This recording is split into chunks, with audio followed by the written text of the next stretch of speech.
Halo, selamat datang di Channel Banter. Sekarang kita akan membahas mengenai cara menghemat baterai pada Windows 10. Dan tentunya ini hanya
Assalamualaikum warahmatullahi wabarakatuh. Selamat pagi teman-teman. 32D. Mohon maaf agak lambat. Pada pertemuan kali ini saya presensi dulu, presensi 22 orang ya. Jika 2D memang 22 orang Mas Bintang. 25 Pak. partisipannya cuma 23 selesai.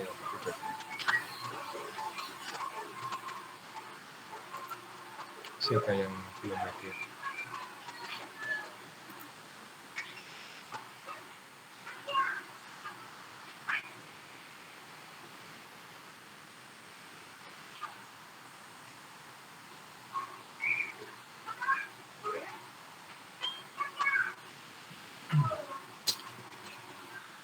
Siapa yang belum hadir, Mas?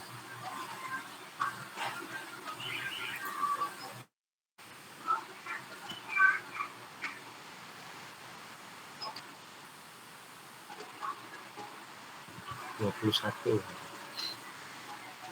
Oke, nanti biar Mas Bintang ya yang siapa yang belum hadir ya. Langsung ke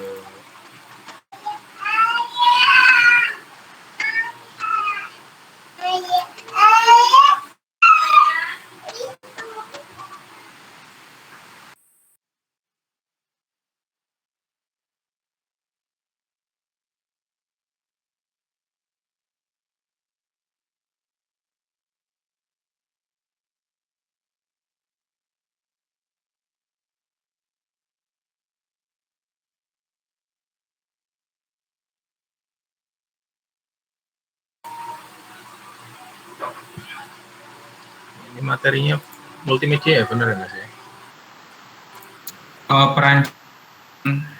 Perancangan Mas. Iya Pak. Itu sih. Ada. 3-2D itu perancangan sistem informasi ya? Iya Pak.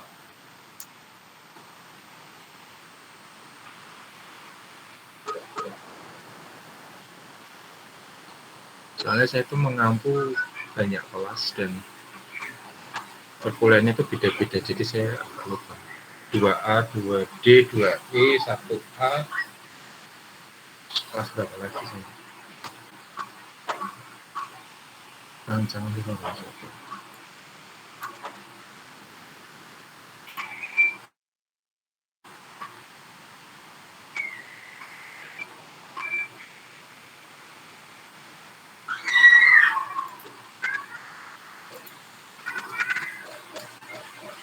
Oke, berarti pertemuan berapa ya kita ya, Mas?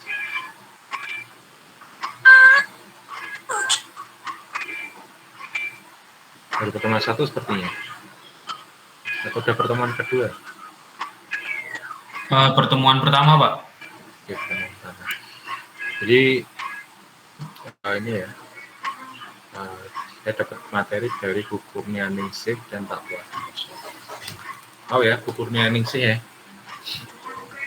atau di Sarjana Terapan sama Takwa. Di minggu pertama ini kita di chapter 1 ini terkait dengan mendefinisikan sebuah problem dan opportunity dalam perancangan sistem informasi. Ini materi pakai bahasa Inggris nggak apa-apa ya?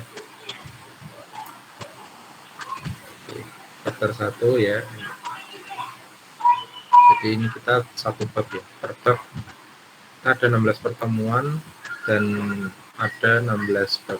Berarti satu pertemuan satu bab. Seperti ini.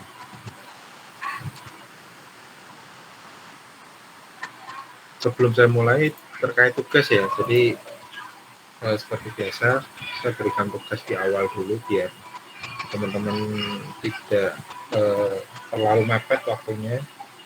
Jadi tugasnya kalian buat sebuah sistem informasi bebas. Boleh berbasis web, boleh berbasis Android, boleh berbasis desktop. Deadline-nya UAS sebelum UAS. Jadi UAS minggu ke-18, berarti minggu 17 atau 16 sudah presentasi. Tugasnya yaitu topiknya bebas, mau pakai bahasa pemrograman apa bebas. Terus silakan. Apa yang bertanya dulu terkait tugas besar ya? Tugas besar.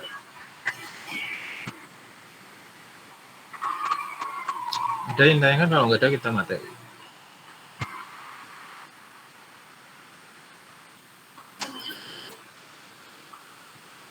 Sepertinya tidak ada pertanyaan. Baik, di bab 1 ini kita mendefinisikan sebuah problem dan opportunity ya. Jadi sistem ini terdiri dari beberapa faktor ya, dan membutuhkan sebuah data atau informasi, baik itu dari internal maupun eksternal, untuk dilakukan sebuah proses. Gitu. Nah, dalam mendefinisikan sebuah permasalahan kita ada beberapa cara. Beberapa caranya itu nanti ada ini. Oke. Dalam hal menganalisis sebuah sistem, seseorang membutuhkan pemahaman terkait permasalahan dan kebutuhan secara detail. Di dalam tahap menganalisis sebuah kebutuhan dari sebuah sistem, dari sebuah pengguna dan seorang manajer atau user ya, kita sebut user ya. Dalam mengembangkan sebuah sistem seharusnya membutuhkan kebutuhan selama fase testing atau fase uji coba. Seorang sistem analis membutuhkan data ya, mengumpulkan data terkait sistemnya untuk pengembangan lebih lanjut. Sistem analis ini menggunakan beberapa cara dan beberapa alat, tergantung dari beberapa situasi. Ya, ada beberapa tahapan atau beberapa cara yang dilakukan analis untuk menghimpun sebuah data. Di sini ada empat cara. Yang pertama adalah dokumen tertulis.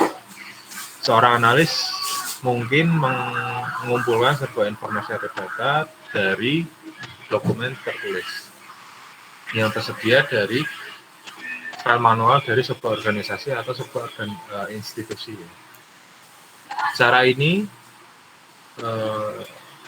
this method of data gathering, jadi cara pengumpulan data ini biasanya digunakan untuk merubah yang awalnya sistem manual berubah menjadi sistem yang berbasis komputer. Dokumen tertulis ini bisa berbentuk laporan, ya, form, catatan, atau rencana bisnis, dan aturan tertulis, struktur organisasi, dan banyak lainnya seperti itu. Dokumen ini menyediakan informasi yang berguna untuk keberlangsungan sebuah sistem. Kemudian ada tahap kedua, yaitu interview. Interview ini adalah cara atau teknik yang lain yang digunakan selain writing documents. Seorang analis atau tim project ini melakukan sebuah interview dari manajer, user, klien, supplier, dan kompetitor ya, atau lawan bisnisnya untuk menghimpun sebuah informasi terkait sistemnya. Jadi ini perlu dipahami bahwa beberapa pertanyaan yang ditanyakan itu dari mereka harus presisi, relevan, dan to the point atau langsung ya, tidak bertele-tele. Interview. Kemudian kuesioner. Kuesioner ini adalah sebuah form umpan balik atau form feedback digunakan untuk menghimpun informasi. Cara ini digunakan untuk mengumpulkan informasi yang time consuming method. Jadi metode yang berdasarkan waktu, time consuming. Jadi cara kuesioner ini didesain untuk menghimpun informasi dari banyak orang dan as many people as we like. Jadi banyak orang yang kita pilih.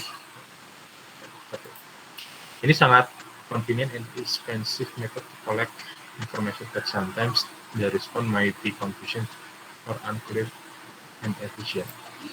Jadi ini sangat cara yang biasanya banyak digunakan untuk menghimpun informasi, tetapi beberapa memberikan respon yang membingungkan. Kemudian yang keempat adalah observation. Dalam penyebutan 3 metode yang di atas, dalam menghimpun informasi, seorang analis bisa menghimpun sebuah informasi melalui observasi. Dalam teknik ini pekerja kalau sifat atau behavior atau habit, cara, dan other related information, informasi yang berrelasi yang lainnya dalam sebuah sistem yang berlanjutan yang sedang diobservasi.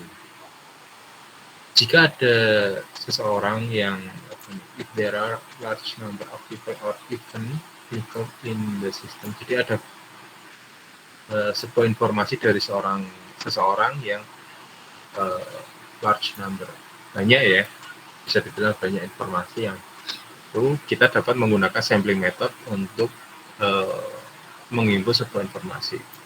Dalam metode ini hanya ada beberapa orang atau kejadian yang bisa digunakan untuk mengimbau informasi. Contoh, untuk menguji sebuah kualitas dari sebuah buah of fruit, kemudian kita mencoba sampel dari buah tersebut.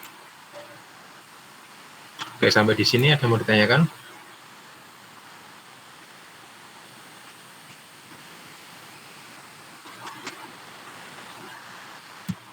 Ada pertanyaan terkait tugas materi metode tadi?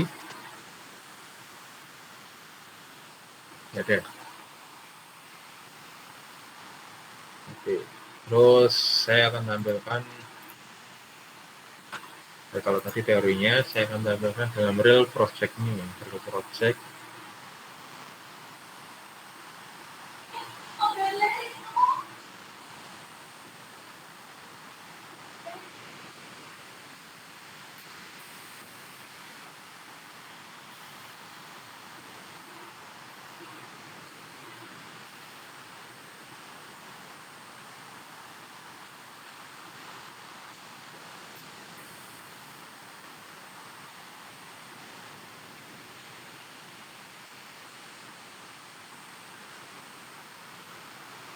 Ya, ini real project ya. Jadi dalam penelitian dosen terdiri dari saya, Pak Mardi, Pak Yudan, dan Pak Wan, membuat sebuah otomasi door lock menggunakan sistem pendeteksi wajah dan Internet of Things atau IoT. Kemudian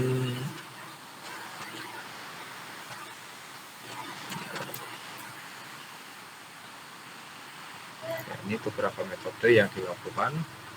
Metode penelitian yang digunakan ini menggunakan cara dari Pressman tahun 2010, metode prototype, yaitu mengkomunikasikan kepada user ya kebutuhan apa yang dibutuhkan, kemudian melakukan quick plan dan modeling quick design. Jadi membuat sebuah pemodelan dan desain secara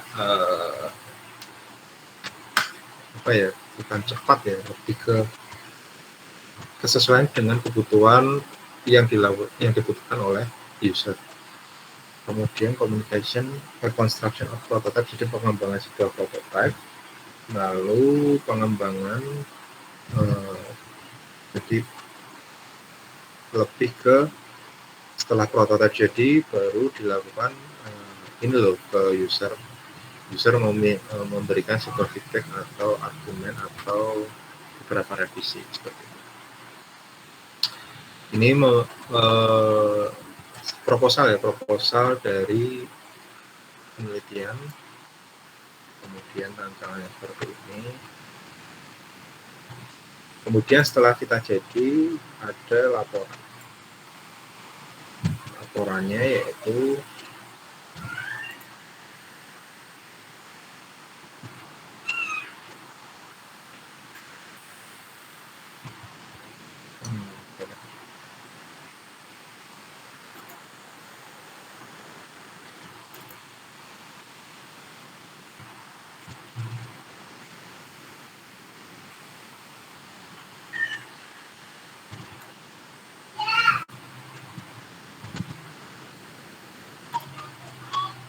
ini ya laporannya, tadi proposalnya, jadi yang sudah kita jalankan itu ya ini tadi yang berbentuk proposal. atau rancangannya seperti ini. Dalam realnya kita melakukan seperti ini ya.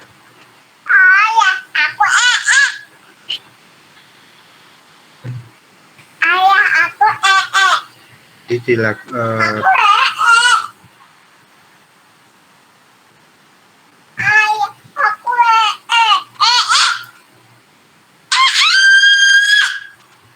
sebentar ya, ini ada sponsor.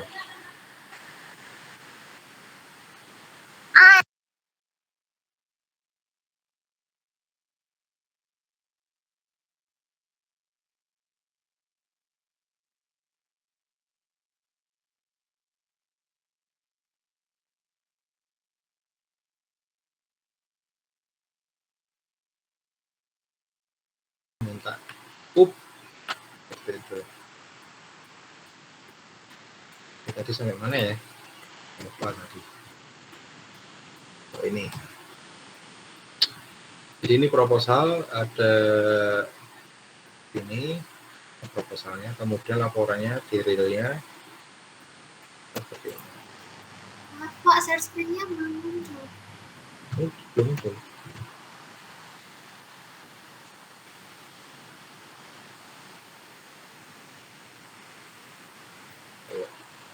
Ya, seperti ini. Jadi ini rantangannya ada mulai login, mengambil dataset, melakukan training, menyimpan di storage, selesai. Kemudian melakukan login, sistem mengambil mendeteksi. Ya, jika berhasil, maka membuat sistem penyimpanan data. Jika belum berhasil, lakukan pengambilan dan mendeteksi masalah. Kemudian Selenoid.log membuka pintu secara otomatis. Dan kita ini tampilannya ya, jadi perancangannya. Oke, saya akan cari lagi dalam mungkin. Sepertinya sudah saya pernah tampilkan ya, atau belum ya ini ya? Sudah atau belum, Mas?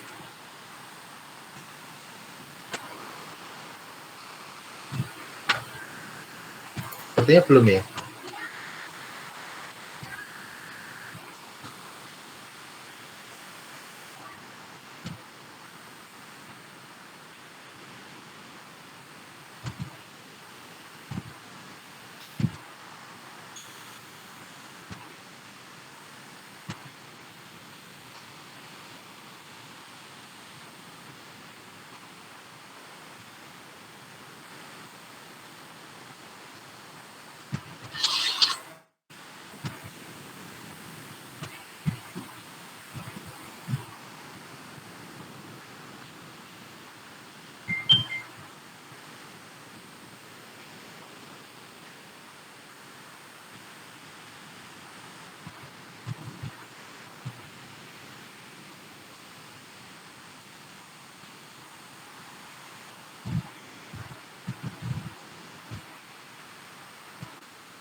Lihat ya, tadi ya videonya ya. Oke, itu tadi face detection-nya, kemudian door lock-nya. Jadi perancangan sistem informasinya juga sama ya.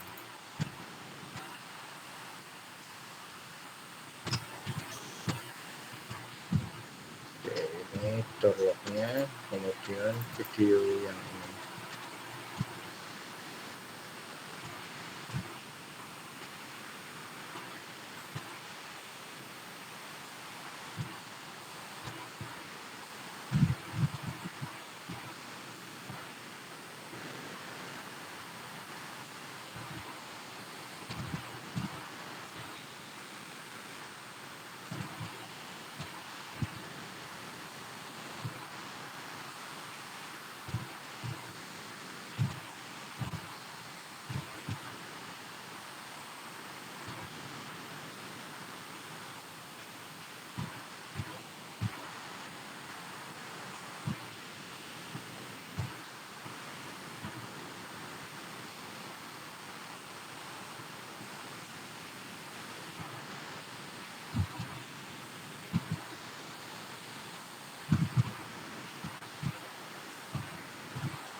Nah, ini artinya, jadi di sini videonya itu ini door lock-nya ya.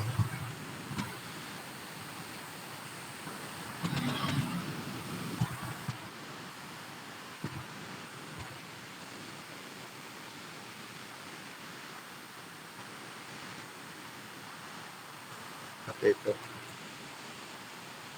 Terlihat ya teman-teman ya, atau nggak terlihat videonya? Terlihat ada Mas Bintang? Terlihat Pak videonya Pak. Oke. Kemudian itu tadi terkait penelitian ya, terus ada apa namanya? Kita dapat juara internasional, juara 2 lomba IoT Smart Education. Itu tadi ya judulnya yang penelitian tadi. Apa namanya? Sistem deteksi wajah menggunakan otomasi door lock. Jadi untuk membuka dan menutup pintunya itu menggunakan door lock tadi. Deteksi wajah, kalau wajahnya terdeteksi dengan baik, maka akan pintunya akan terbuka. Yaitu contoh ya real dari perancangan sistem informasinya. Enggak, ini baterai saya habis. Saya harus ngecas dulu. Kira-kira dia mau bertanyakan? Ini.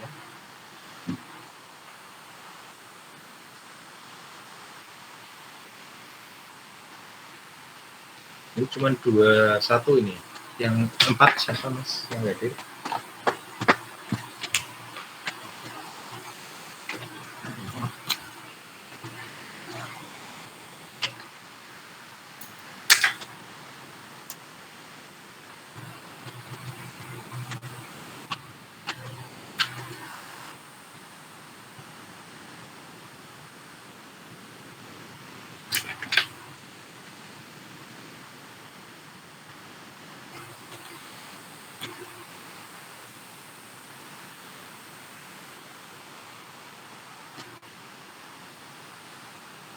Siapa yang hadir? Ada 4 Pak. Bahtiar, Hamdan, Adik, sama Ihsan Pak. Ya. Oke, hadir ya.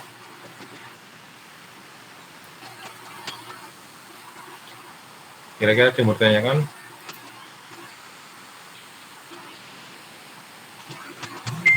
Untuk materi bab 1 tadi hanya mengidentifikasi sebuah permasalahan dan opportunity.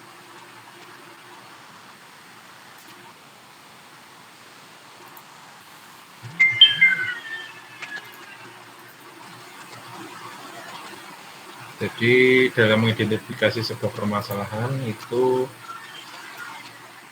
ada di dalam proposal, biasanya di latar belakang. Nah, kita membuat sebuah penelitian itu, yaitu proses pencatatan kehadiran di kampus Polines ini masih dilakukan secara manual, ya, Hal ini sangat berdampak pada kelengkapan administrasi baik untuk dosen dan mahasiswa. Banyak terjadi penyalahgunaan presensi di lingkungan mahasiswa dan ini sesuai dengan materi yang di sini ya. Bab 1. Kita back dulu untuk materinya. Ya. Sistem membutuhkan internal dan eksternal informasi. Kemudian ini ya. Jadi seorang analis menginput sebuah data yang dari manual file dari organisasi. Biasanya digunakan jika merubah existing manual yang berubah menjadi existing komponen yang tadi saya contohkan. Jadi saya merubah terkait proses presensi mahasiswa yang biasanya manual menjadi sebuah computerized atau berbasis komputer. Kalau saya berbasis IoT ya, berbasis IoT seperti itu. Kemudian terkait dengan materi ini mendefinisikan problem opportunity. Biasanya akan diatur sedemikian rupa berdasarkan hari, jam, dan kelas untuk mengatur dosen, mata kuliah, dan kelas mahasiswa.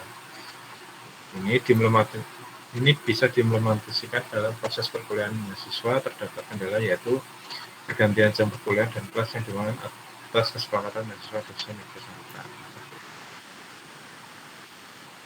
Nah, ini ya menjawab dari define the problem opportunity. Oke, itu. Ini penelitiannya sudah 2 tahun ya, sejak tahun 2020 terus 2021, kemudian sudah menghasilkan menjuarai kompetisi internasional juara 2 di sini. Dan terpaksa berhenti karena ada beberapa faktor yang proyeknya itu harus berhenti. Oke. Kira-kira ada yang mau ditanyakan ya? Tadi sudah saya berikan contoh real dalam mendefinisikan sebuah permasalahan atau opportunity seperti itu.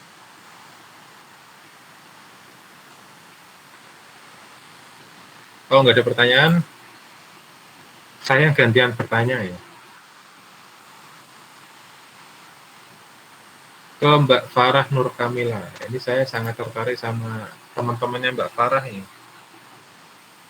Ada apa tuh, pensil, ada apel, ada itu namanya siapa aja enggak? Ya, kok bagus ya pakainya apa itu visual dari saya kok nggak ada di laptop saya. Saya akan tanya ke Mbak eh, Farah Nur Kamilia. Sudah pernah pengalaman terkait tadi Mbak? Di interview atau diambil kuesionernya seperti itu?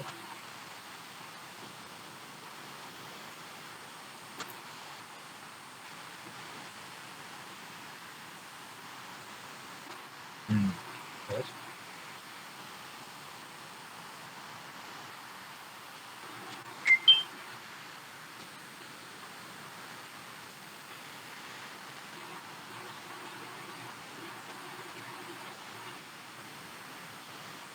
Terus? Perancangan sistem informasi belum?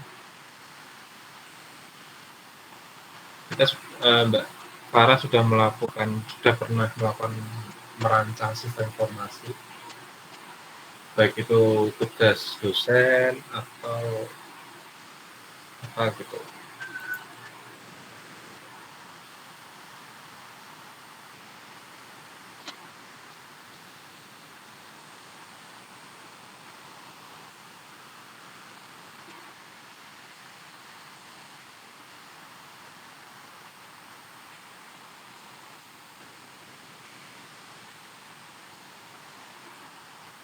Sudah pernah?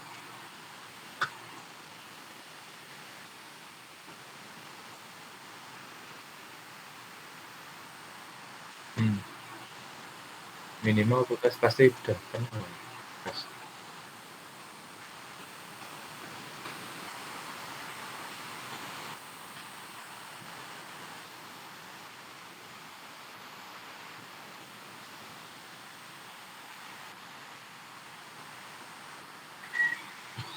Selama perkuliahan semester 1, 2, ini semester berapa? 4 kan ini kan?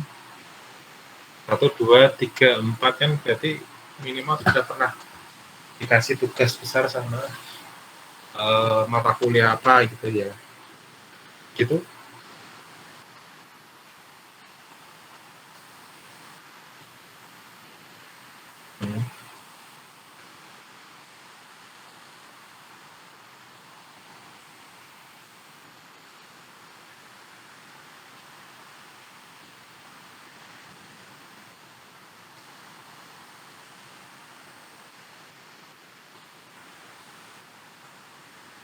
Terus gimana? Pengalamannya gimana dalam pengembangan sistem itu?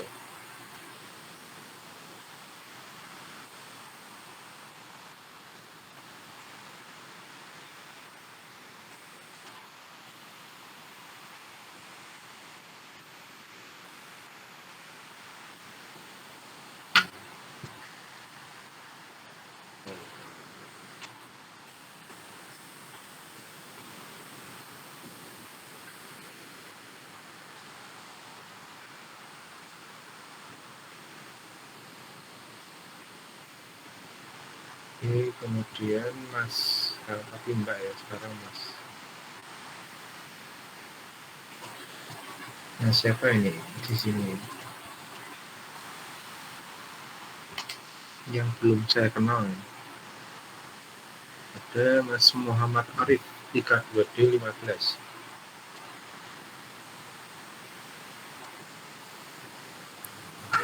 Ya, Pak. Mas Arif pernah melakukan perancangan sistem informasi, Mas? Kalau seingat itu di semester 2 itu kan suruh membuat AR. Nah, saya itu kami itu buat kayak aplikasi aksara Jawa, Pak, biar kayak bisa digunakan oleh orang remaja gitu kalau ada yang minat belajar aksara Jawa. Tapi ya cuma tugas besar, Pak. Coba ditampilin coba. Ada videonya atau Saya sih nggak nyimpen filenya sudah, Pak. Dulu itu Bintang, Pak, yang nyimpen, Pak. Kan satu kelompok sama Bintang itu. Kenapa kok mengambil aksara Jawa? Dari sisi opportunity atau ya, problemnya itu apa? Kenapa kok mengambil itu? Ya, ya mungkin itu kan kayak sebagai orang Jawa sendiri itu kan sekarang udah banyak yang kesusahan kayak belajar aksara Jawa, Pak. Jadi ya kayak tertarik aja ambil tema itu, Pak.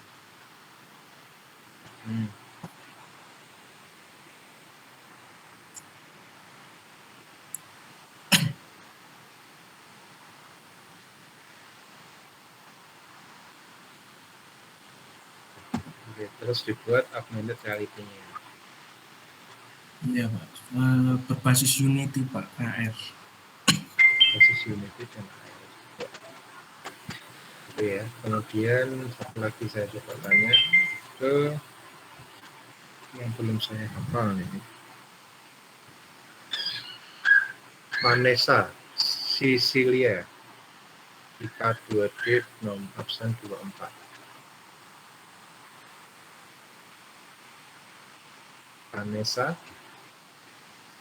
Vanessa Sicilia. Ini kok pesertanya berkurang jadi 19 ya. Ada yang live, ada yang gabung, ada yang live, ada yang bergabung seperti itu.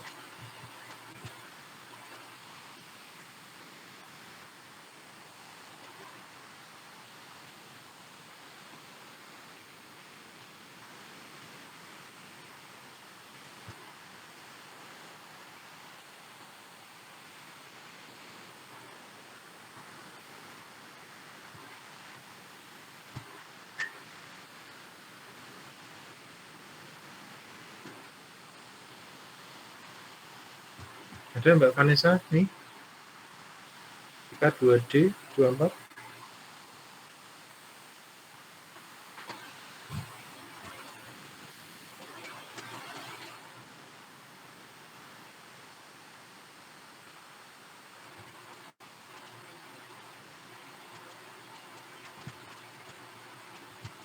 Nggak ada. Nggak ada Mbak Vanessa, nggak ada ya. Kemudian Dwi Nur Aini absen 8.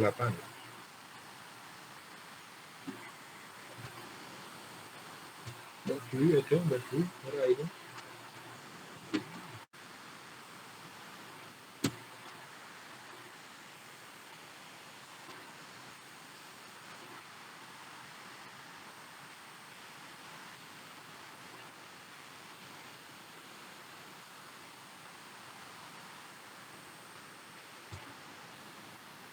Ada juga Mbak Dewi Erwita absen 6.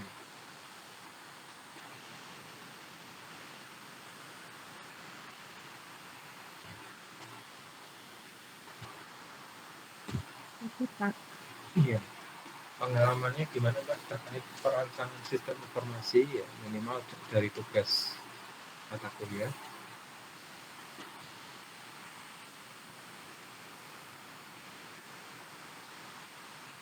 Pengalamannya terkadang ada kendala gitu Pak, nggak selalu berhasil gitu. Kendalanya apa? Biasanya dari laptop saya sendiri tuh kadang nggak kurang mendukung gitu Pak. Tidak mendukung terus.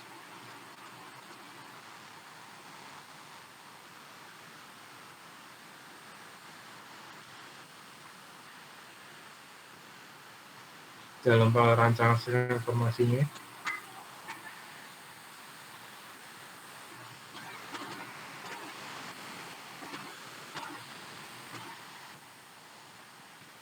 ya Mbak Dewi Erwita.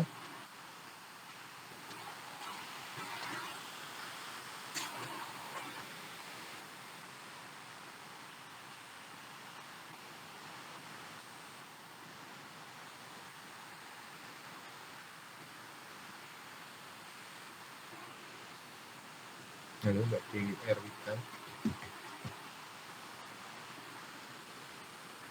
Ini Mbak Vanessa enggak ada, Mbak Dewi Erwita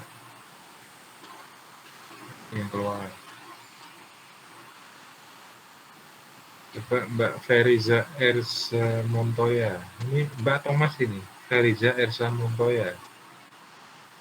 Feriza Erza Mas ya, sepertinya ya. Montoya. Mas atau Mbak ini? Feriza Erza Montoya, silakan. Absensi 10. Kalau Oh, saya Mas ya. iya Pak. Ya. Namanya depannya Feriza. Saya pikir cewek, Mas. Cowok Pak. Oh ya.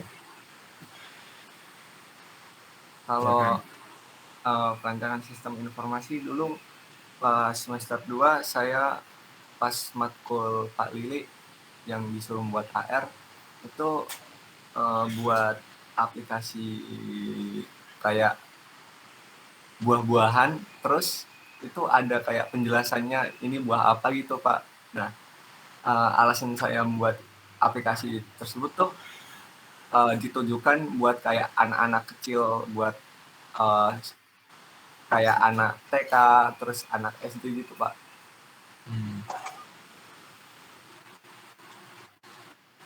Ada videonya atau bisa itu? Bisa share screen, mencontohkan sebentar aja. Aplikasi Unity saya udah hilang Pak, sudah saya hapus. Kan ada biasanya ada videonya atau laporannya, minimal laporan pasti ada. Bentar Pak, saya cari. Ya.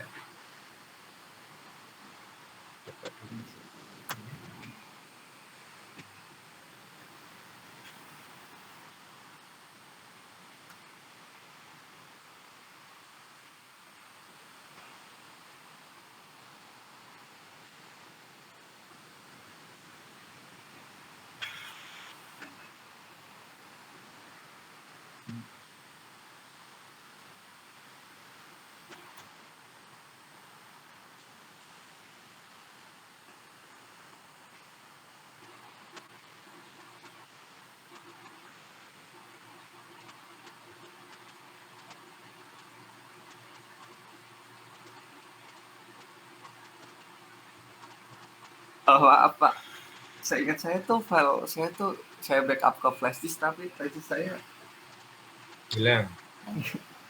saya lupa Pak taruh mana Pak. Ya. Nggak apa-apa ya.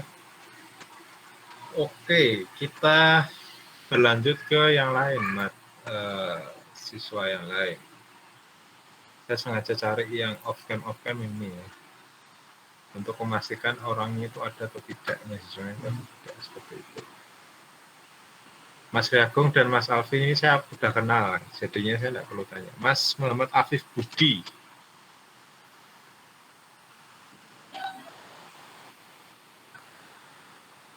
Ada Mas Muhammad Afif Budi. Pak. Ya.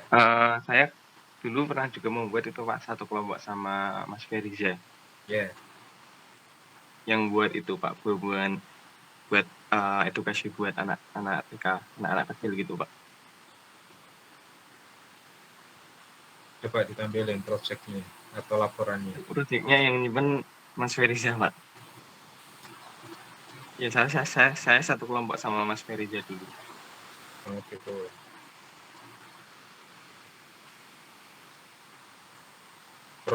Satu kelompok sama Mas Feriza. Iya. Satu di Salsabila. Silakan Mbak Salsabila.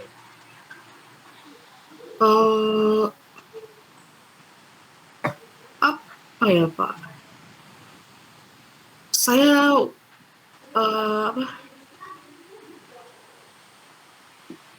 saya lupa waktu itu bikin apa. Tapi waktu Palilik, saya kan waktu itu cuti, baru pindah ke kelas ini.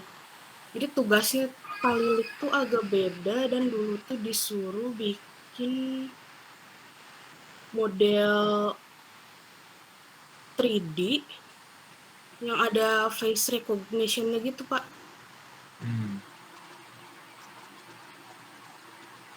Oke, terus Pengalamannya gimana?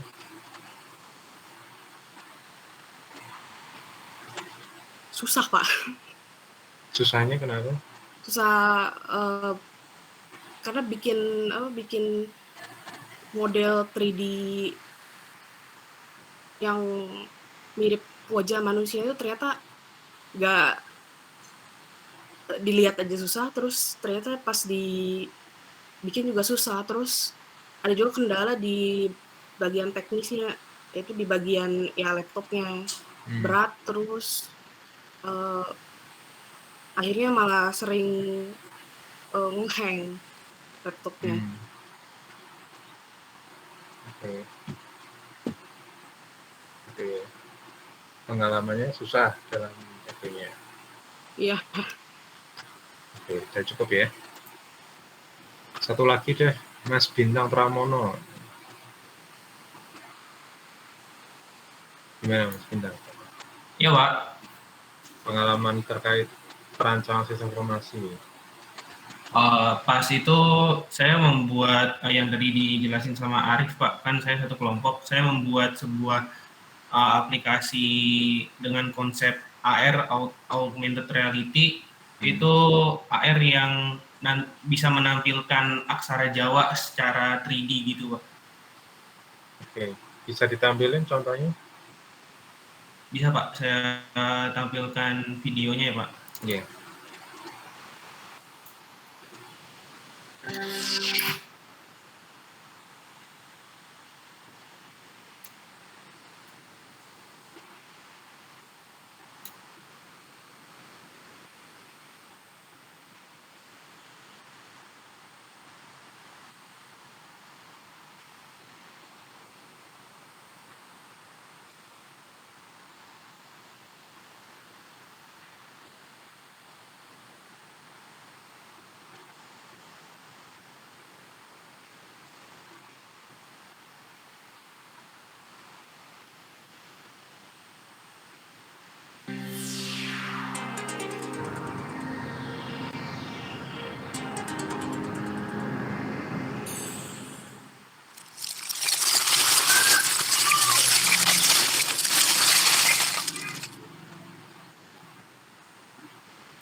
Ya, seperti itu, Pak, aplikasi yang kami buat pas saat itu.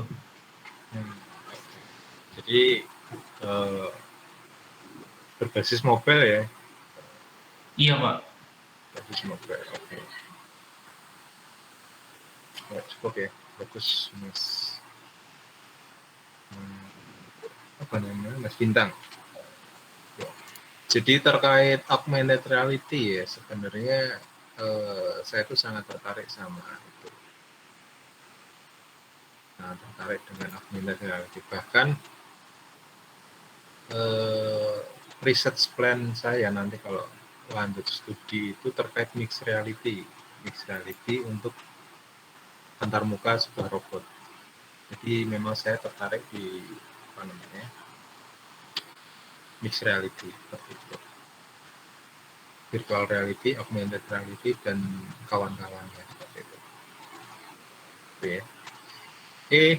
Terkait perancang sistem informasi, saya rubah tugasnya menjadi kalian merancang sebuah augmented reality saja. Gitu. Kalian boleh meneruskan dari tugasnya Pak Lilik, boleh, ya, tapi individu ya, tidak berkelompok. Dalam hal ini individu. Ya, jadi sudut pandangnya bukan ke desain lagi, tapi ke merancang sistem informasinya. Jadi kalian nggak cuma merancang augmented reality-nya, tapi lebih ke bagaimana aplikasi ini bisa digunakan oleh user secara baik. Ya. Targetnya kalian jelaskan targetnya, misal tadi Mas Bintang pelajar mungkin ya, kalian buat bahasa Jawa. Mungkin nanti mau pakai aksara Thailand seperti itu ya, sawadikap seperti itu. Ya, silakan nanti tugasnya perancang informasinya saya spesifikasikan lagi ke augmented reality berbasis mobile. Jadi nggak cuma prototipe tapi sudah langsung jadi ya, sudah langsung jadi. Boleh pengembangan, boleh, asal jangan sama persis. Misal tugas yang lalu perancangan tentang aksara Jawa, berarti ini pengembangan lagi, misal aksara Thailand atau aksara apa gitu ya, India seperti itu ya. Atau boleh apa simulasi apa gitu ya.